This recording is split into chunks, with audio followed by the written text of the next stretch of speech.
semejanza de Cristo, el cual es la imagen de Dios. Entonces, pues Satanás, ¿verdad?, sabe que el peligro, ¿verdad?, para seguir ocupando ese título de Dios en la vida de las personas es que le resplandezca el Evangelio. Y hermanos, Pablo nos va a hablar en estos pasajes acerca de eso exactamente, acerca de la ceguera espiritual y cómo ceguera espiritual impide crecimiento, ceguera espiritual impide madurez, ceguera espiritual impide transformación. Y mi hermano, mi hermana, si somos salvos, pues lo más natural es que usted y yo seamos transformados, seamos cambiados, seamos nueva criatura. En el capítulo 3 de 2 Corintios, del versículo 1 al versículo 7, pues Pablo nos está hablando del privilegio del ministerio del Espíritu, del ministerio de la gracia que Pablo había recibido. En el versículo 7 de 2 Corintios 3, léalo conmigo, dice la Biblia: y si el ministerio de muerte, grabado con letra en piedras, fue con gloria, tanto que los hijos de Israel no pudieron fijar la vista en el rostro de Moisés, a causa, mire usted qué dice, de la gloria de su rostro, la cual había de perecer.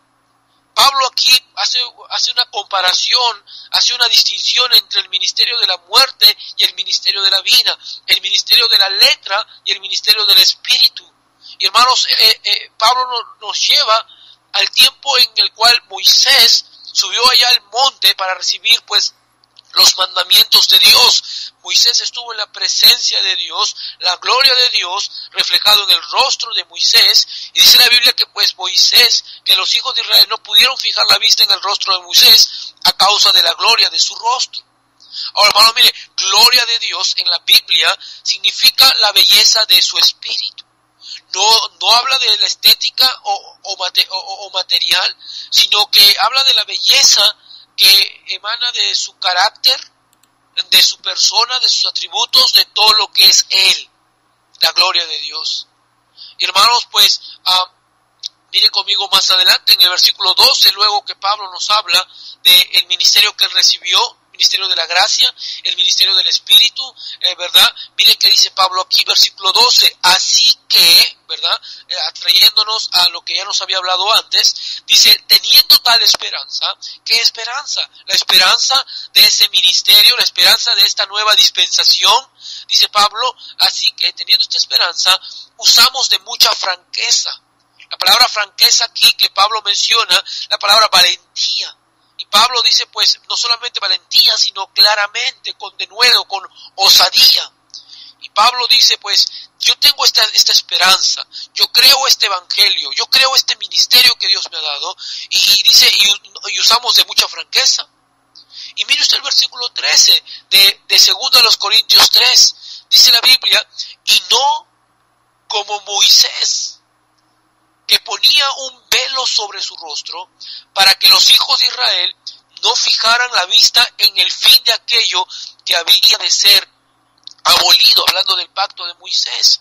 Y nos lleva otra vez a la historia y nos hace aquí Pablo pues hace un paralelo entre el Israel en los tiempos de Moisés. Mire que dice la Biblia, y no como Moisés, que ponía un velo sobre su rostro para que los hijos de Israel no fijaran la vista en el fin de aquello que había de ser abolido. Mire, en el versículo 7 habíamos leído hace un momento, dice la Biblia aquí, tanto dice la Biblia que los hijos de Israel no podían fijar la vista en el rostro de Moisés a causa de la gloria de su rostro. Y vemos aquí pues que Moisés, luego de subir al monte y recibir los mandamientos de Dios y de haber estado con Dios, pues desciende al pueblo y era tal la intimidad de Dios y la comunión que Moisés tenía con Dios, que su rostro pues reflejaba la gloria de Dios. Y dice la Biblia de tal forma que Moisés usó de un velo en el rostro para que los hijos de Israel no fijaran la vista en el fin de aquello que había de ser abolido. Ahora, Pablo está citando, ¿verdad? Los hechos ocurridos allá en el Antiguo Testamento. Miren conmigo en el versículo allí 14, dice la Biblia, pero el entendimiento de Dios se embotó. La palabra embotó aquí pues dice, habla de la palabra endurecer, una piel dura.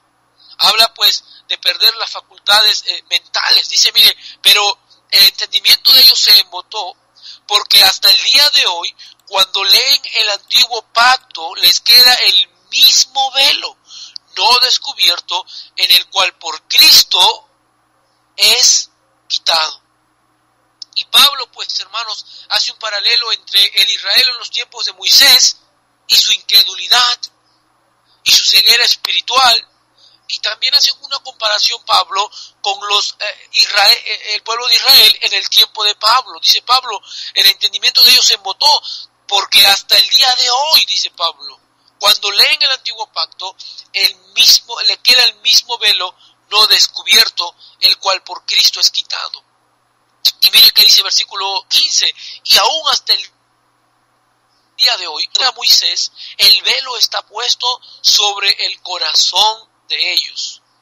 Entonces Pablo está diciendo aquí, Pablo nos está llevando al Antiguo Testamento, y Pablo nos está diciendo que en los tiempos de Moisés había una incredulidad, había un velo que impedía que los hijos de Israel pudieran contemplar la gloria de Dios. Y no solamente eso, pero también Pablo nos dice después que en los tiempos de Pablo, los judíos, muchos de ellos, por causa de su incredulidad, por causa de su ceguera espiritual, ellos no podían contemplar, no podían entender el nuevo pacto, no podían comprender el ministerio de la iglesia, el ministerio pues de Cristo, ¿verdad? Dice la Biblia, pero habla de este velo, y ya no como de una forma física, sino ahora de una forma espiritual. Versículo 15 dice, y aún hasta el día de hoy, cuando se lee a Moisés, el velo está puesto sobre el corazón de ellos. No está hablando de un velo físico, sino de un velo espiritual que ha cegado el entendimiento de ellos. No pueden comprender, no pueden entender. Y hermanos, dice la Biblia que por Cristo es quitado. No vamos a ir por el tiempo allí, pero en Éxodo capítulo 34, del versículo 33 al 35, nos relata esta historia. Y se nos dice la Biblia que cuando Moisés desciende del monte, con la gloria de Dios en el rostro, el pueblo de Israel tuvo miedo. Y no quisieron acercarse a Moisés. No quisieron acercarse a la gloria de Dios. No quisieron contemplar la gloria de Dios.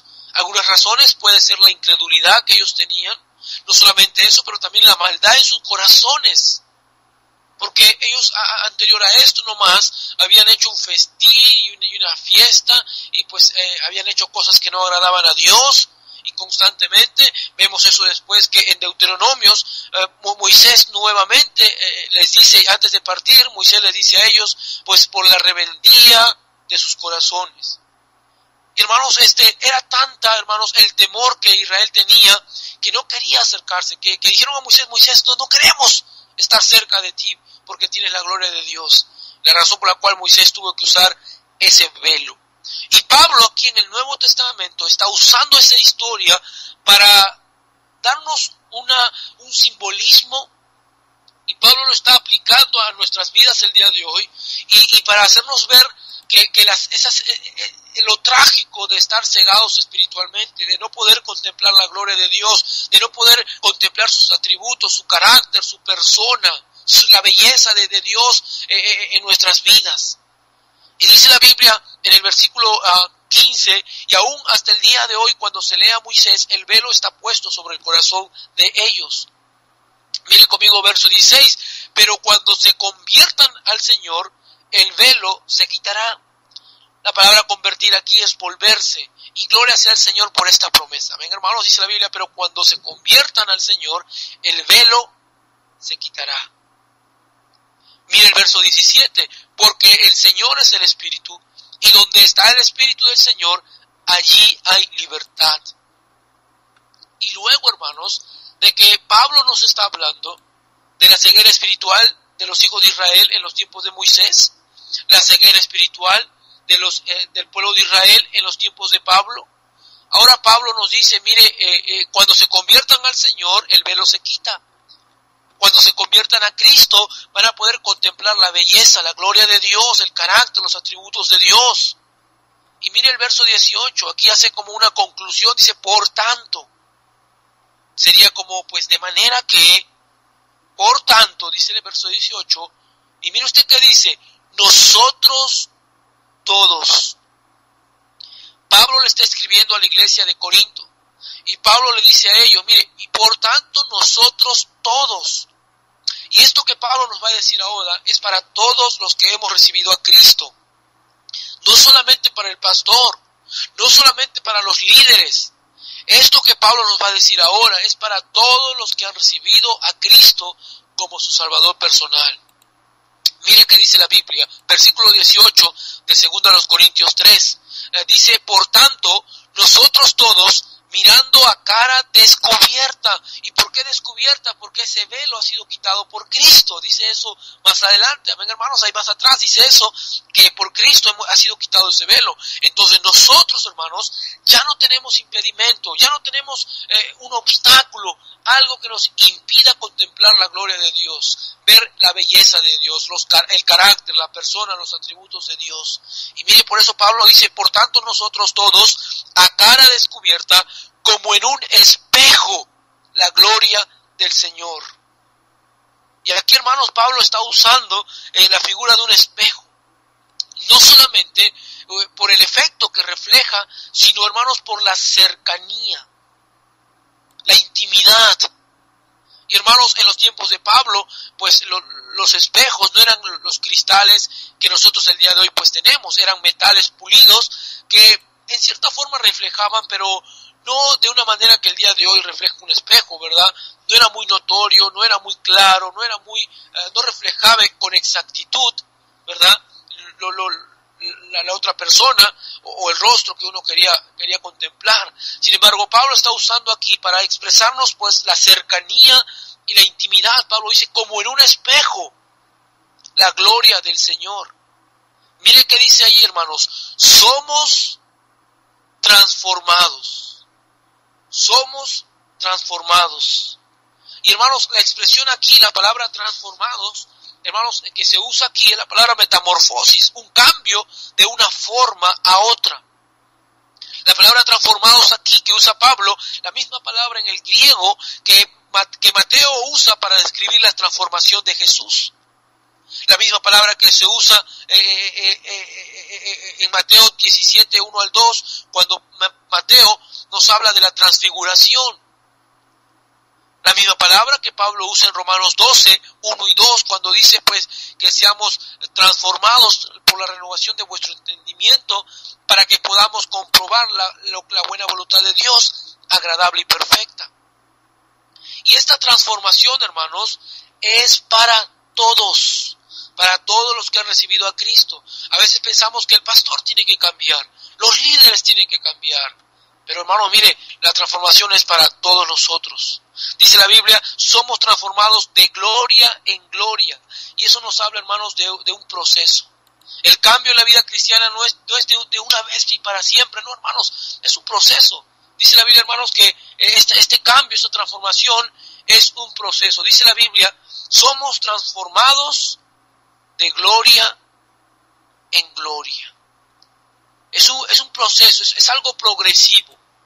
Y la expresión allí, hermanos, está en tiempo presente. Somos transformados. No dice que hemos sido, somos transformados. Estamos siendo transformados de gloria en gloria. La vida cristiana debe de caracterizarse por un cambio, no que ocurrió en un momento o en algún momento, sino que está ocurriendo ahora. El apóstol Pablo dice, no pretendo haberlo ya alcanzado. Y hermano, déjeme hacer una pregunta en esta mañana. ¿Qué ha cambiado? ¿Qué está cambiando el día de hoy? La gente a su alrededor, los más cercanos a ustedes, ¿está viendo un cambio?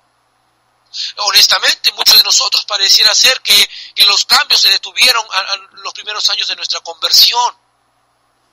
Y si somos honestos, la mayoría de nuestros cambios drásticos en nuestra vida cristiana ocurrieron los primeros años de nuestra conversión.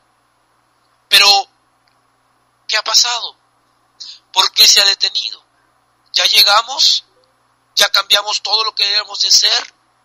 ¿Por qué ya no hay cambios? ¿Por qué ya no hay transformación?